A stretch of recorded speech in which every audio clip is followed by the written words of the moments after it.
Distinguished colleagues, motion moved and seconded, debate closed.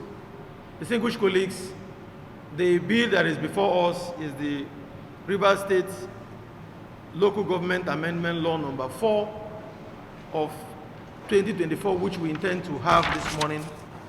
This actually came to us as a bill, and we are all aware that this House deliberated on this bill successfully. This bill was passed, having passed all stages required by law, and this bill was forwarded to the governor for his assent, and the governor received the bill that was passed by this House on the 14th day of March 2024, and the governor has chosen to withhold his assent. And just like members remarked, this House is empowered by Section 100, subsection 5 of the 1999 Constitution as altered to override the governor.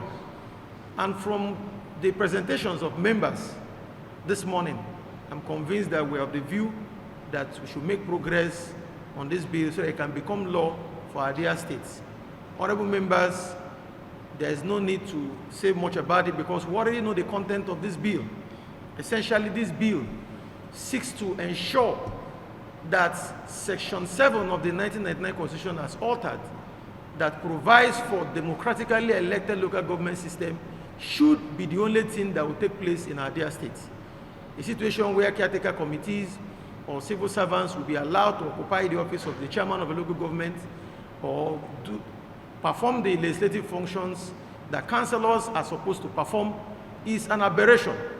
And what this bill that is before us seeks to do is to remove that problem.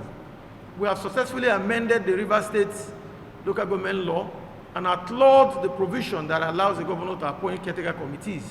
The only challenge is that in the event that elections are not conducted, or in the event that there is a natural disaster, or there is any reason why elections cannot be conducted, what happens? What this House is trying to do with this bill is to close the gap. That problem that may arise when election is not conducted and democratically elected officials are not available to occupy these offices, what happens? So this bill intends to cure that problem.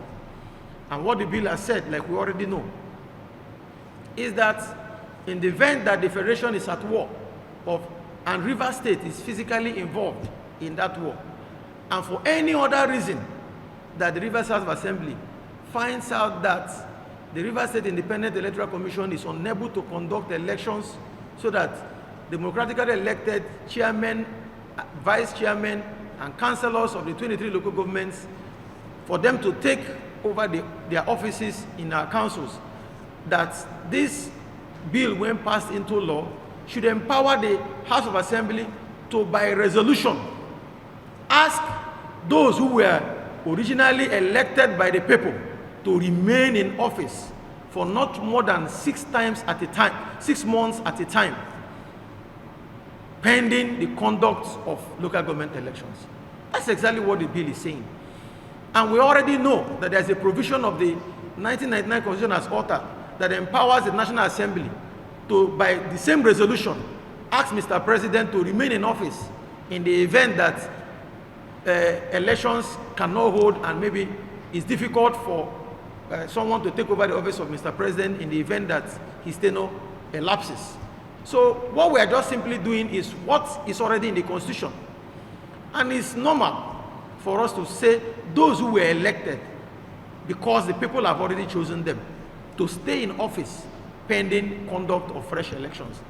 And this bill, when passed into law, will make it mandatory for Rivers State Independent Electoral Commission to always conduct elections before the end of the tenure of democratically elected council officials. So that's what it is. And I want to commend members for standing firm for Rivers people, for standing true to our democracy. We are truly the Democrats of our time because we are saying that democracy should prevail.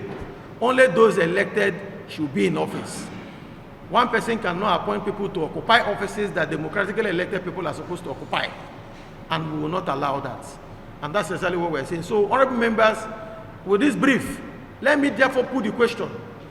Those in favor, members, you know that this, for us to override the governor, section 100 subsection 5 requires that we have 2/3 majority of membership of this house, and that's exactly what we need to override the governor.